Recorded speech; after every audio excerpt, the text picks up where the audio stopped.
Today, we're diving into a story that unfolds through the rich, aromatic haze of Cuban cigars. But as you're about to find out, the smoke, well, that's just the beginning. So picture this, 10 of the world's most exclusive, most sought-after cigars, and one tiny 3-kilogram chihuahua. This right here, this is the odd couple at the very heart of our story. A tale of stoic philosophy meeting some serious canine honesty. And boom, right out of the gate, everything you thought this was about gets tossed out the window. Forget the fancy tasting guides for a second. The real subject here isn't the cigar, it's the sommelier. And yeah, he's got 4 legs. So let's meet our two main characters who are, on completely opposite ends of the spectrum. On one side, you have a human philosopher who has absolutely mastered emotional control. And on the other, a tiny dog who is pretty convinced he's an ancient Egyptian god. Okay, this slide just lays out the fundamental conflict perfectly. You've got Dante's, the Stoic. He uses silence and smoke to ground himself, to be present. Then there's Rocky. He's pure, raw expression. He doesn't control his feelings, he bites them. He doesn't just want to be present, he demands it. This is a total collision of worlds. So how does this whole relationship kick off? With a friendly hello? A little sniff? Nope. It begins with an act of brutal, almost shocking sensory judgment, and it's aimed at one of the most legendary cigars on the entire planet. Dante's is in his happy place, right? Absolute sensory heaven. He's pairing the iconic Cohiba Bay Ajic with that creamy, complex smoke you only get from the rare Medio Tempo leaf with the pinnacle of Cuban rum, Máximo Extra Añejo. We're talking liquid silk that tastes like vanilla and aged leather. This is as close to perfection as it gets. And into this perfect, blissful moment strolls Rocky, who immediately gives his review, not 1 bite, but 3. Now, Dante's daughter, Sophia, she has this amazing theory. This isn't just random aggression, it's a powerful statement. But what is it saying? Is it a verdict of next-level hatred or some kind of bizarre, intense declaration of love? So, after that, let's call it a violent introduction, a really tense quiet settles in. It's basically a Cold War being fought in a tiny apartment, and the only possible peace treaty, the only common language, is going to be found in smoke.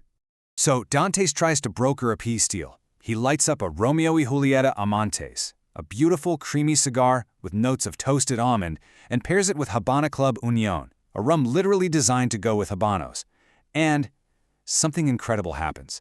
For the first time, Rocky doesn't attack. He comes over, he sits down, and he just watches the smoke. We have a truce. His friend Sandro just hits the nail on the head with this one.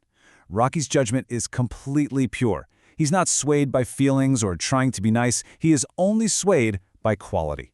He stayed because the Habano was good enough. This tiny dog is the ultimate incorruptible sommelier.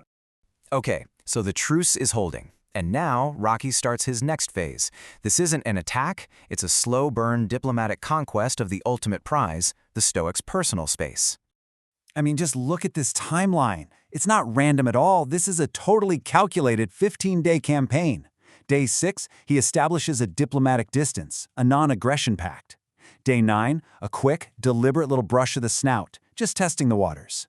Day 12, he joins him on the sofa, but way at the other end. And then day 15, mission accomplished. He climbs right onto Dante's lap and conks out. So what finally sealed the deal? What made this little pharaoh claim total victory? An absolutely mind-blowing pairing. A 5-year aged H. Upmann Grand Reserva, just packed with notes of cedar and dark honey, paired with a rare Havana Club Tributo that was finished in Irish whiskey casks.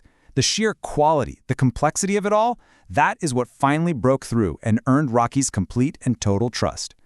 But you know how these things go. Just as this fragile piece has been built, disaster strikes. A simple, everyday moment of carelessness just shatters their world, and in doing so, reveals the true depth of their strange, stoic bond. The words here just give you chills, right? An open gate. A flash of that wild, street dog instinct kicks in, and suddenly, it's a tiny, 3-kilogram pharaoh versus the brutal, unforgiving reality of a 6-lane highway. Now, for a guy like Dantes, who measures his life in these controlled, peaceful silences, these 6 hours, this is a totally different kind of quiet. This is the horrifying silence of absence, of pure panic. It's a devastating void where that small, demanding presence used to be. When Dantes finally finds him, Huddled and terrified, Rocky bites him. But this bite, it's completely different. It's not a critique. It's not a declaration of war. It is a communication of pure, absolute vulnerability. His signature weapon, the bite, had just become a desperate plea for help. Rocky is rescued, but he is not okay. He's broken. He retreats into this dark, unreachable place inside himself, and Dantes realizes there's only one way to bring him back. For 3 long days, Rocky is just a ghost. The proud little pharaoh is gone, replaced by an animal just shattered by trauma. He won't eat, won't drink, won't even be touched. He's just lost in his own fear. So following his daughter's advice, Dantes performs this incredible ritual. He doesn't use words or touch. He gets down on the floor on Rocky's level, and he uses the only language they both truly and deeply understand. He lights a patient, consoling Habano and pours a uniquely smoky rum, creating this cloud of what he hopes will be a healing aroma. And the cure, the real magic, is in the combination of 2 different kinds of smoke.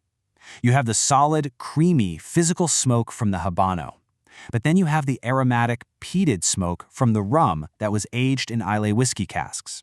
And that combination, that unique scent, was powerful enough to cut through Rocky's trauma and remind him of safety, of their time together. And this really brings it all home. Sophia's insight here just perfectly captures their entire relationship. It's a bond that wasn't built on cuddles or sweet talk, but on a shared sensory language. Through this ritual of smoke, they can connect, they can communicate, they can even heal each other without ever having to give up the proud, reserved nature that defines them both.